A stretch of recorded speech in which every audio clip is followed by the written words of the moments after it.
Welcome, everybody. We are here live at the ADPI annual membership meeting. Joined here with Andy Powers here at the Milk Theory podcast booth. Andy, great to have you here today. Thank you so much.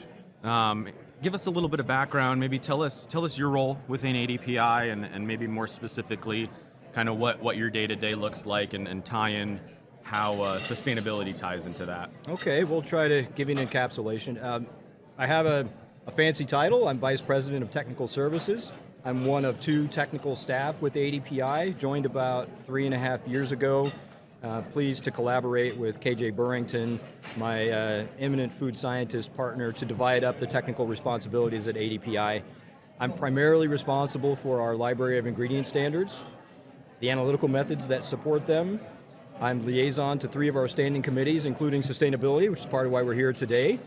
And I have some event planning responsibilities, a lot of external engagement, such as with AOAC, with IDF.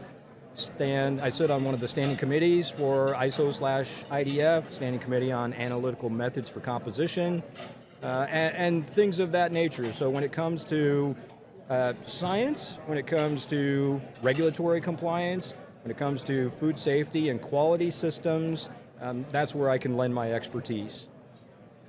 Thank you. Yeah, that's great. And so you mentioned kind of the broader breadth of where you support kind of cross-functionally within ADPI, but also cross-functionally within the industry. When we look at, you'd mentioned as a liaison to a number of the standing committees within ADPI, specifically drilling down into that sustainability committee and also your role within the Center of Excellence. Can you maybe share a little bit about that specific positioning and how maybe you're able to see things within the industry that others can, or maybe beyond what a member of ADPI would see? Yeah, interesting. Let's talk about the Center of Excellence a little bit first.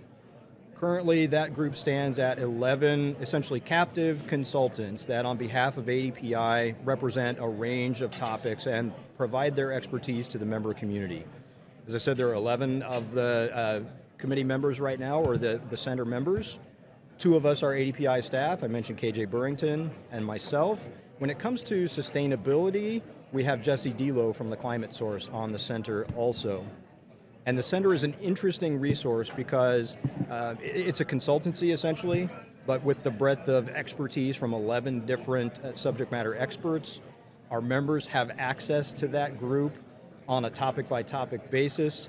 It is anonymous or confidential rather consultation, but at the topic level and at the management level, KJ captures and summarizes the amount of engagement that we enjoy and the issues that we're getting inquiries about. And I think in that holistic perspective, it gives us a chance to identify trends. Certainly some of those trends can be sustainability related, but they can be food safety related, they can be processing related or what have you. So that overarching and again, sanitize that confidential analysis of the topics that arise through the center. It gives us a chance to recognize opportunities and to work on them. The first part of your question, though, I started with the second thing first. Just kind of what positioning were you able to have? What can you additionally glean as being liaise to the Standing Committee on Sustainability? Oh, sure. And that tie with the Center of Excellence. We've got a handful of committees at ADPI. The standing committees, as the name implies, they're permanent features for member engagement within the organization, and I'm liaison to 3 of those. The Sustainability Committee, I would say, is the area where I have personally the least expertise.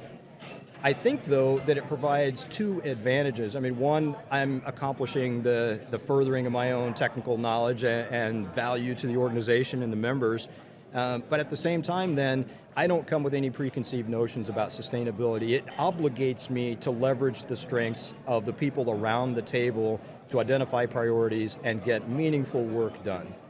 So in that way, I really enjoy the work. I'm learning something every session. Today's was no exception. And I'm looking forward to its continued representation in ADPI. It's been in place, you've been involved from the start, a couple of years now. Right? Yeah, we're probably in our second full year of it, and very, very exciting. Like you said, very dynamic. And so I guess building on that, you mentioned sustainability is maybe not your specific background, but why why are we seeing sustainability become such a topic, such a buzzword, such a prominent feature within discussions within the industry? Yeah, I think the consumer community has been at the dairy industry for a while on the topic of sustainability. And if you consider animal welfare a dimension of sustainability, which I do, then I think it's really those things, the resource commitments, maybe climate change, as well as animal welfare, mean that sustainability is tremendously important for dairy. We'd be irresponsible if we didn't create opportunities to address some of those issues, to try to enhance transparency and to leverage the ADPI pillars. So I think it was very timely 2 years ago for the board of directors to act and to unanimously vote to create this new group. I enjoy being involved with it. As all our committees operate, it's pre and pro competitive. We operate under antitrust compliance protections. And nevertheless, in that environment, we're able to identify commonalities, to set priorities, and to work with the amplification, the leverage of the member community resources to get some meaningful things done. It can be slow work, as you know. There's a bureaucratic element to it. Building consensus across a number of strong-minded and strong-willed individual contributors can be a challenge, but the rewards, the dividends that the process pays are tremendous. Yeah, absolutely. And to your point, we had our committee meeting here earlier today, and one of the things I do want to take a minute to reflect on, you said it was very timely that ADPI recognized the need within the industry to support sustainability, whether that be, to your point, from an animal welfare standpoint or from an ingredient standpoint, a people kind of socioeconomic standpoint. You guys have a good visibility there, but can you speak a little bit and maybe share with our listeners some of the work that was done last year, some of the stuff we were able to get accomplished? And when I think about that, I think about specifically that navigator document that provides some of that framework and standards for the new sustainability professional, I'll say. Yeah, that's great. I appreciate the endorsement. Again, the member community decided on a set of priorities. We had 3 projects that were earmarked for work over the last 12 months, and a couple of them really yielded, at their fruition then, they yielded some resources for the industry or furthered our progress towards valuable goals. That Navigator Systems and Frameworks Guide is a tangible thing. It's a print document. It's also available online. It's downloadable, it's searchable, and for the novice or the initiate, it gives a resource for understanding the landscape of regulatory requirements, different systems that can be used to track different dimensions of sustainability, and a model for selecting among those systems as you embark on that sustainability journey. So that's one extremely tangible dimension of our accomplishments. The other one is the work that you led. So we're continuing to drive forward towards the ultimate goal of transparency and metrics as it relates to sustainability. And of course, we're talking about emissions in this particular case. Product carbon footprint. The project there has had a pretty long time horizon. We made some advancements over this last 12 months, and we ratified our continued work in that area as we're talking about how possibly to disseminate some guidance and incorporate methodology and measures into ADPI's ingredient standards, again being one of our pillars.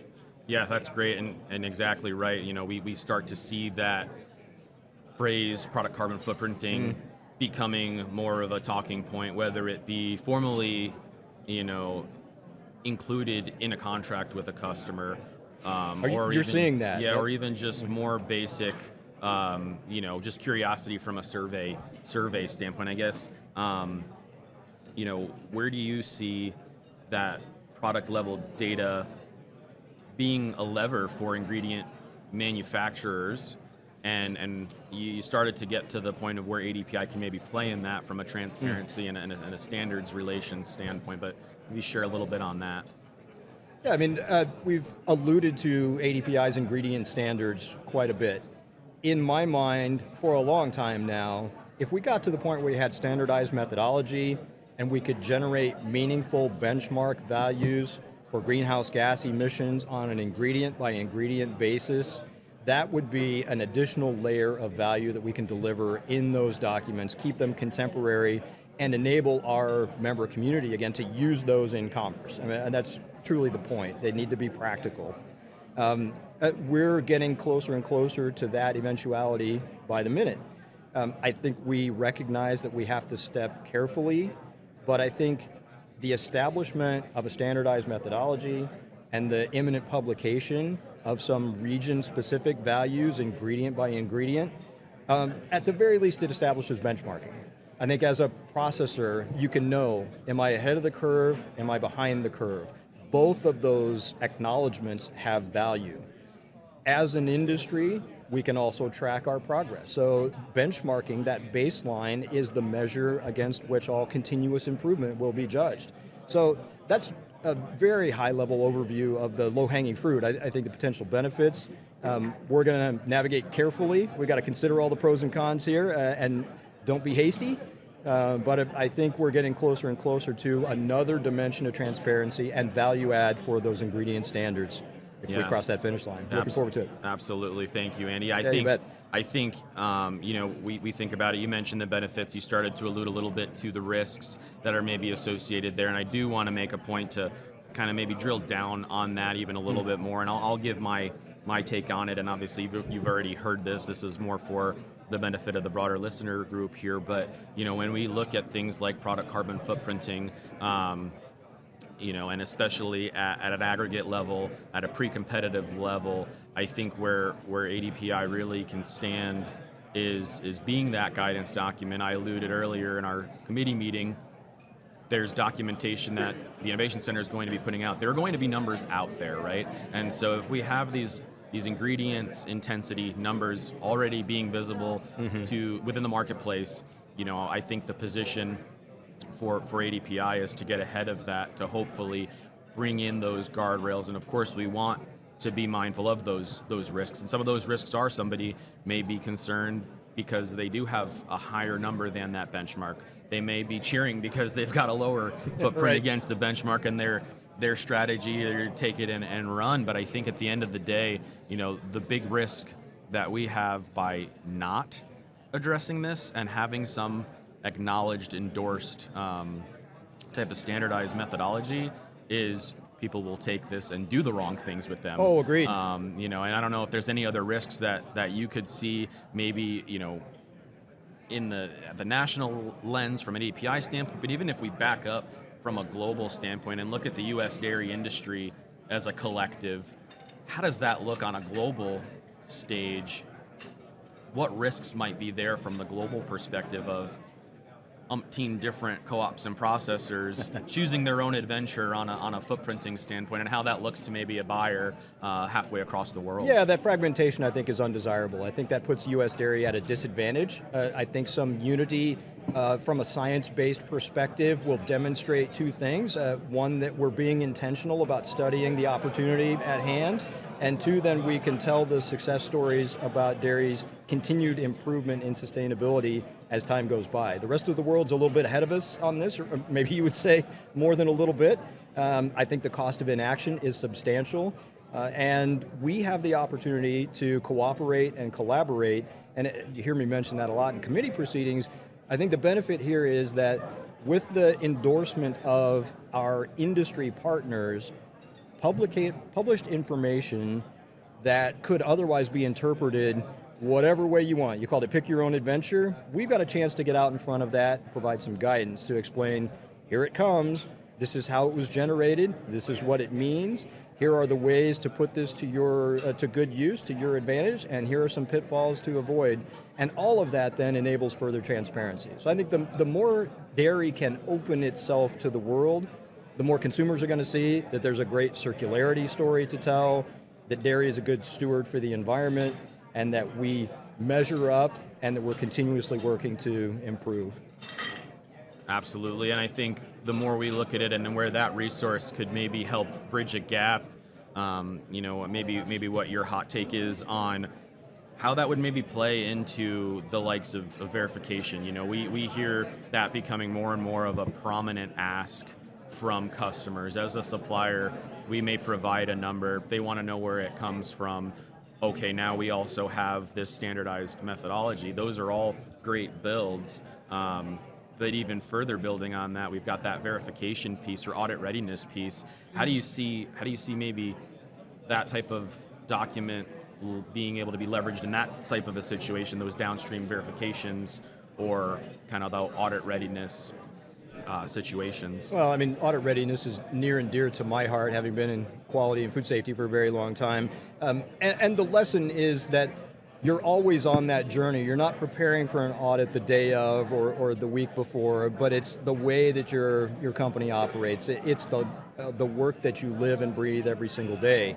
I think having consistent tools is going to make that readiness that much easier. I think it's going to help make quantitative and legitimate apples to apples comparisons.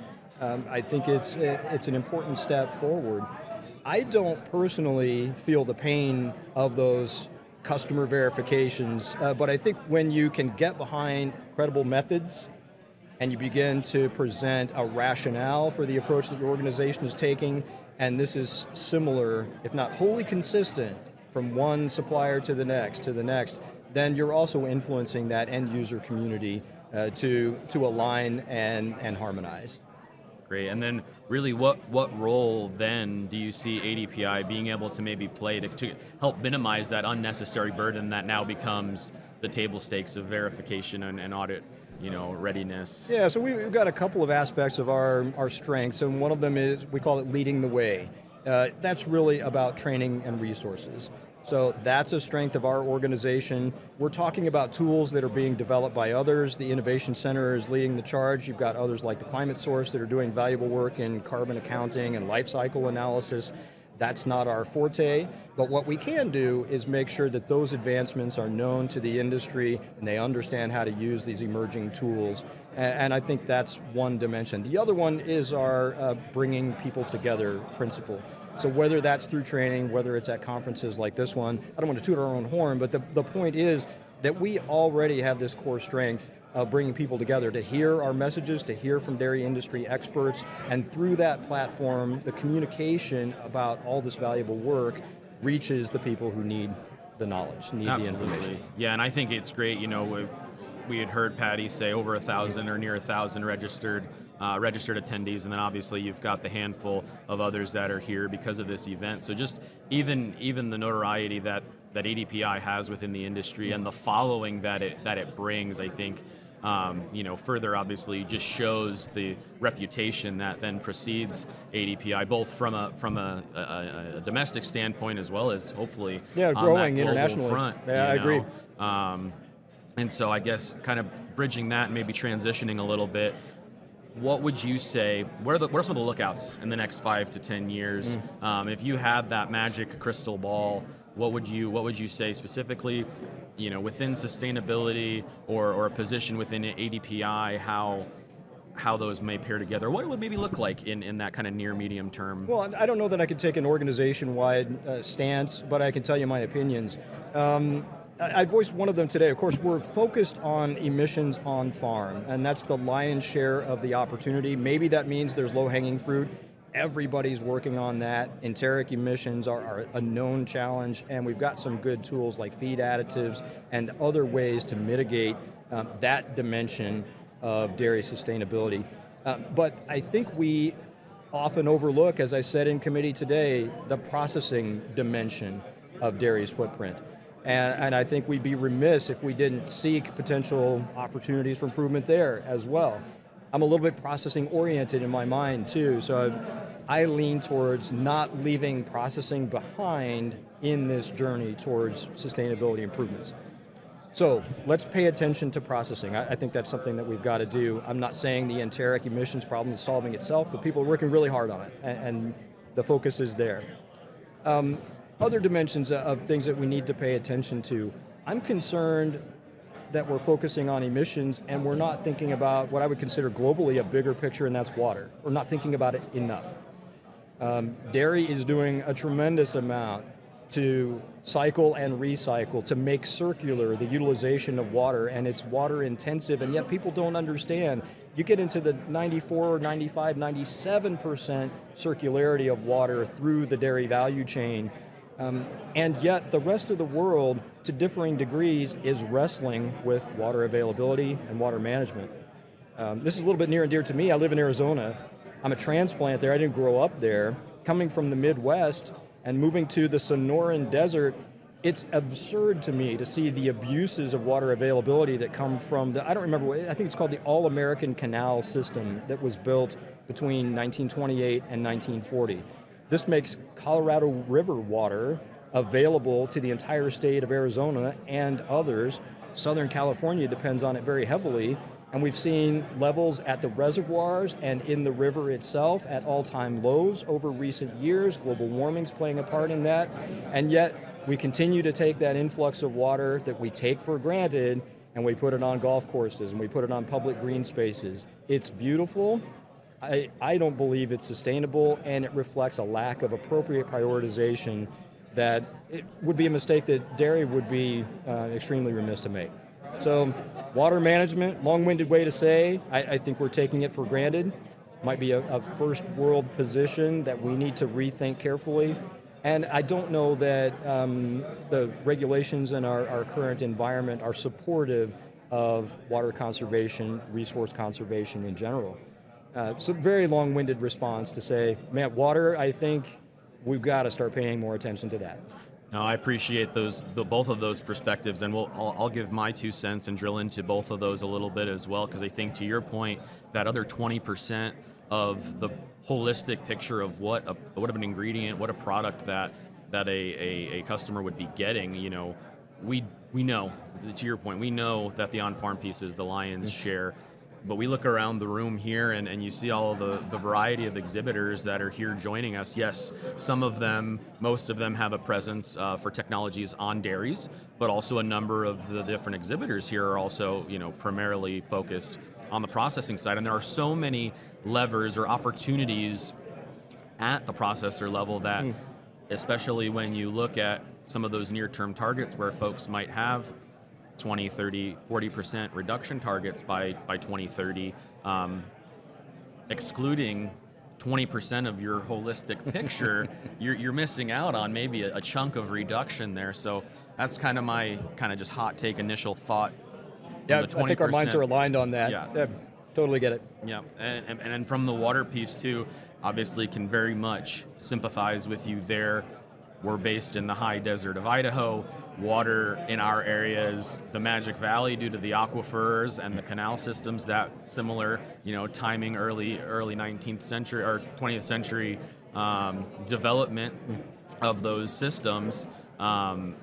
We've experienced a very, very low precipitation, very low moisture year. We saw a little bit from Mark Russo's discussion yesterday there, sharing some of those percentages, and I think our county was maybe sub 70% of where it needs to be, and so that's a concern for us from a water standpoint. Obviously, upstream for us on, no pun intended, upstream for us on the farm side, that water delivery through the canals is reliant on that snowpack and water availability. If all of a sudden that water isn't there, you see that cascading, those dominoes fall of, well, now maybe crops perform poorer, or you're taking a field and shorting it of water. And then the flip side on the plant for us, we utilize and leverage cow water. And so even if water is reduced on the farm, say, and this is maybe the extreme end of it, but if water is reduced on the farm side, regardless of all the implications that throws for the producer, worst case, say milk output is reduced.